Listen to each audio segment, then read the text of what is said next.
Hello, friends. It's Stacy with ERA Re-Evolution.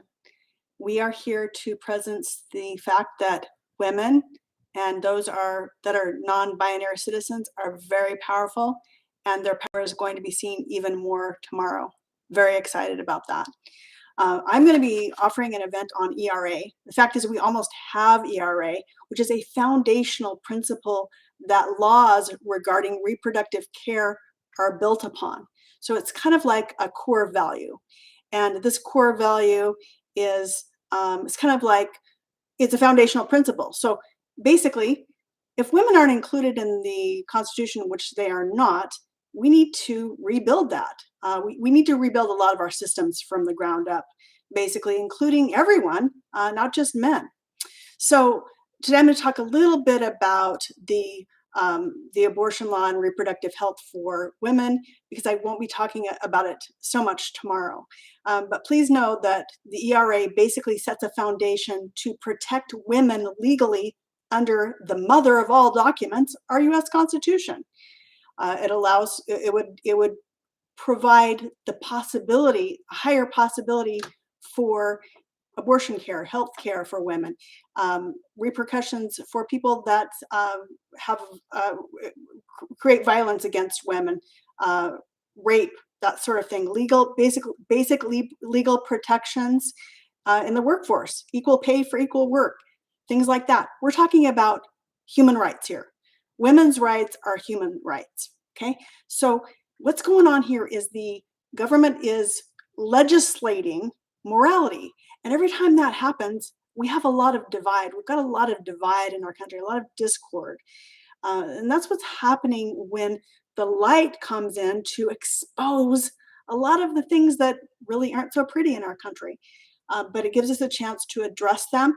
And I know that women are going to be playing a very important part in doing that. So today I'm just going to mention a few things about why the women and our supporters of reproductive health care are going to be marching tomorrow. And let's all work together. It doesn't matter what gender we are. We need to actually stand up and make sure that our government is representing us. If they don't, they shall be made redundant.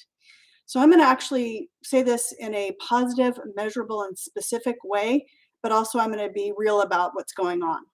So my information comes from the Center for American Progress, and I just wrote this, so maybe you want to just close your eyes. It's not about the cat ears and the sign. It's just really about how you feel.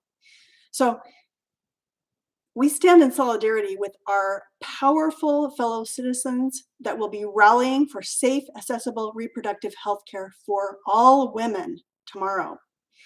This issue mirrors the ERA, as both of these, the Act for Reproductive Health and also the ERA, awaits Senate vote. They need the support of Republican senators. We're not getting it, even though Ted, incidentally, check this out, #FreeBritney. Ted thinks that Britney should have control over her body, her reproductive health, and should have sovereignty over her contractual agreement with her father. So on a very micro level, that actually reflects the big picture of what's going on in our country. Very interestingly enough, he thinks that's wrong. Maybe he doesn't know what's going on in the state of Texas. I don't know. Weird stuff. Check it out.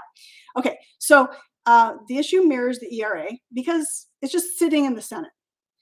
So a minority of small-minded Americans who oppose abortion, most of us support it, and their lawmaker allies continue to exploit this issue for political gain and have single-mindedly attempted to undercut, restrict, or eliminated abortion access, particularly for the most marginalized and under-resourced communities. So this information was actually taken from the Hill with 2 House Democrats as contributors. So with recent state of extremist laws that fly directly in the face of the legal precedent and protections, 2021 has become the worst year on record for abortion restrictions. And then came Texas, where this ludicrous scheme of delegating enforcement to private citizens by offering bounties to report friends, family, and others seeking abortion care. What Texas has done, in the words of the Department of Justice, is created an unprecedented scheme or strategy that seeks to deny women and providers the ability to challenge SB 8 in federal court. So if we continue this trajectory, it's only a matter of time before other states with Republican legislatures and governors determined to similarly restrict women's right to access to abortion care follow suit. So make no mistake, these attacks will eventually affect all women seeking abortion. Organizations working on the ground in many of these states have already sounded the alarm that we are at real risk of creating two Americas, one where abortion is legal, and in some states where it's fully outlawed, or maybe has these restrictive laws like Texas. The good news is on the 24th of September, the Democrats, no Republicans voted for this, okay, they're at war with women, don't kid yourself, passed the Women's Health Protection Act. So when this is passed by the Senate and enacted, the WHPA will provide many protections against medically unnecessary bans and restrictions, halting the cycle of increasingly extreme state bans. With this vote, the House has taken a critical step towards bringing U.S. policy in line with U.S. voters. A majority of whom say pull after pull that abortion should be legal and that Roe should stand as the law of the land. So it's interesting to see the parallels between this bill and the ERA, both awaiting Senate action. The truth is that our government has never supported women and is unable and unwilling to work with us to create a positive change. So we must be the change that we wish to experience. We need to make a stand for women's right to self-sovereignty. How do we do this? Ladies, we need to love ourselves.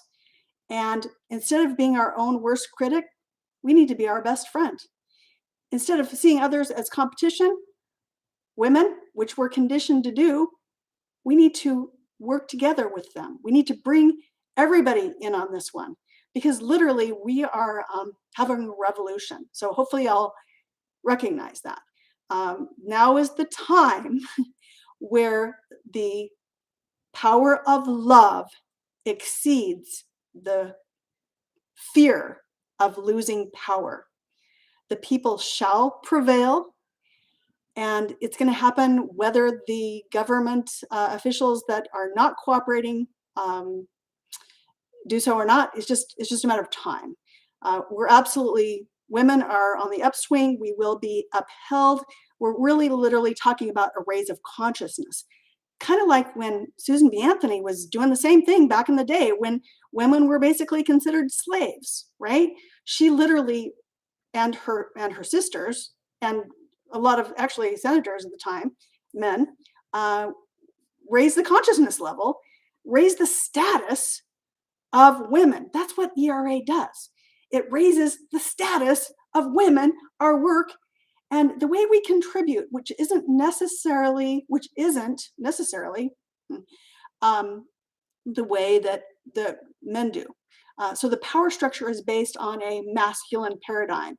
Women are here to cooperate, coordinate, communicate with insight, intuition, compassion, and most of all, love. So the way that we do this looks very, very different. And things are really just going to get turned upside down. But please have faith, believe, visualize equality, be equality. Notice when you have a bias against someone else. The divide and conquer program is going down. Not supporting all U.S. citizens, not acceptable. Violence against women, an American is attacked every 92 seconds, not acceptable. Latina women make 53 cents on the dollar to the average U.S. man. This is unacceptable. We are taking equality. We're not asking for it.